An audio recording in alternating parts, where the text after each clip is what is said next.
Hi friend, all education forum में आपका स्वागत है। आज हम देखेंगे भारतीय राज्य व्यवस्था एवं संविधान में देखेंगे भारतीय अधिनियम और चार्टर एक्ट। ये पार्ट 1 वीडियो है, क्योंकि भारतीय अधिनियम और चार्टर एक्ट से हर एक एग्ज़ाम में यहाँ से 1 या 2 नंबर से प्रश्न जरूर पूछे जाते हैं। तो चलिए स्टार्ट करते हैं बिना देरी के। देखिए, सबसे पहले देखेंगे 1773 के रेगुलेटिंग एक्ट। तो 1773 के रेगुलेटिंग एक्ट में के तहत बंगाल के गवर्नर को बंगाल का गवर्नर जनरल पद नाम दिया गया। पहले बंगाल का गवर्नर था, उसके बाद बंगाल का गवर्नर जनरल पद नाम दिया गया। ये 1773 रेगुलेटिंग एक्ट के तहत, इसको आप याद रखेंगे। बंगाल के गवर्नर को बंगाल का गवर्नर जनरल पद नाम दिया गया 1773 के रेगुलेटिंग एक्ट के तहत। 1773 रेगुलेटिंग एक्ट के तहत कलकत्ता में एक सुप्रीम कोर्ट की स्थापना हुआ था। सुप्रीम कोर्ट की स्थापना कलकत्ता में 1773 रेगुलेटिंग एक्ट के तहत हुआ था। इस कोर्ट में एक मुख्य न्यायाधीश थे और 3 अन्य न्यायाधीश थे। जब कलकत्ता में सुप्रीम कोर्ट की स्थापना हुआ था 1773 रेगुलेटिंग एक्ट के तहत, इसमें एक मुख्य न्यायाधीश थे और 3 अन्य न्यायाधीश थे। देखिए, इसमें प्रथम मुख्य न्यायाधीश का नाम था sir Elijah Impey. Sir Elijah Impey था, जो 1773 के रेगुलेटिंग एक्ट के तहत सुप्रीम कोर्ट का स्थापना हुआ था।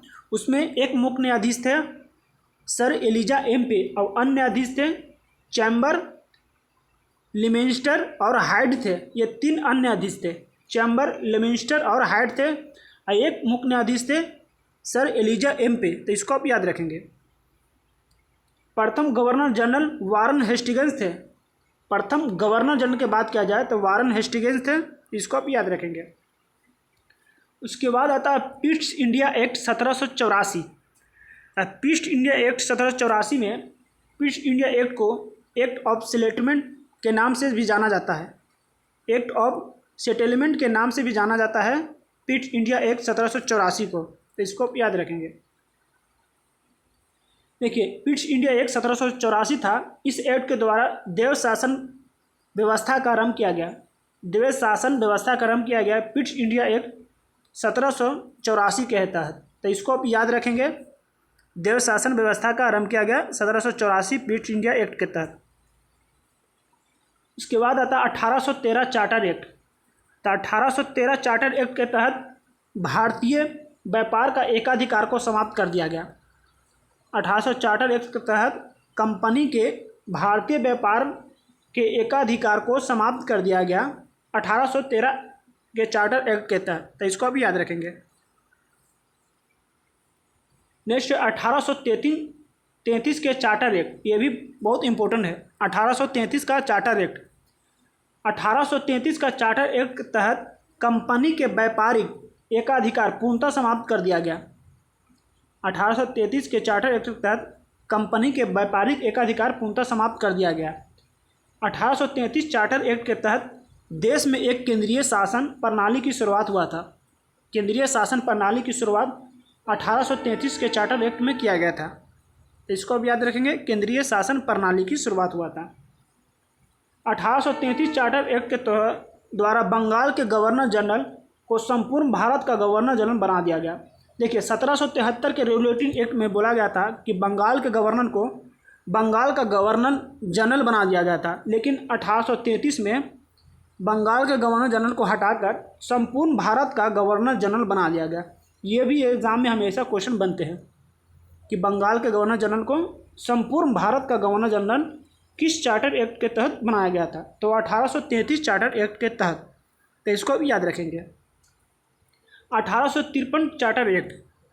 1853 चार्टर एक्ट में सिविल सेवा की भर्ती एवं चयन हेतु खुली प्रतियोगिता व्यवस्था आरंभ किया गया था। 1853 के चार्टर एक्ट में सिविल सेवा की भर्ती चालू किया गया और खुली प्रतियोगिता व्यवस्था आरंभ किया गया था 1853 के चार्टर एक्ट में। 1853 एक्ट चार्टर एक्ट के लिए 1854 ईस्वी में भारतीय सिविल सेवा के संबंध में मैकाले समिति की नियुक्ति किया गया था। मैकाले समिति की नियुक्ति किया गया था 1853 के चार्टर एक्ट के बाद। 1 साल बाद 1854 ईस्वी में भारतीय सिविल जो सेवा था इसमें चालू किया गया था। इसके लिए मैकाले समिति की नियुक्ति किया गया था। तो इसको अब याद रखेंगे 1833 चार्टर एक्ट। 1853 चार्टर एक्ट के द्वारा भारत में एक नए पृथक विधान परिषद की स्थापना किया गया। 1853 चार्टर एक्ट के द्वारा भारत में एक नए पृथक विधान परिषद की स्थापना किया गया था 1853 के चार्टर एक्ट के तहत।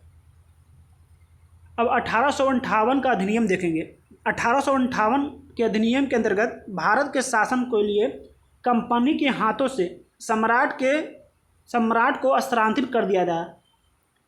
ये 1858 के अधिनियम था, जब भारत के शासन को कंपनी के हाथों से सम्राट को स्थानांतरित कर दिया गया। ये भी एग्जाम में क्वेश्चन पूछते हैं। तो ये 1858 के चार्टर एक्ट में होगा कि भारत के जो कंपनी था उसके हाथों से सम्राट के स्थानांतरित कर दिया गया।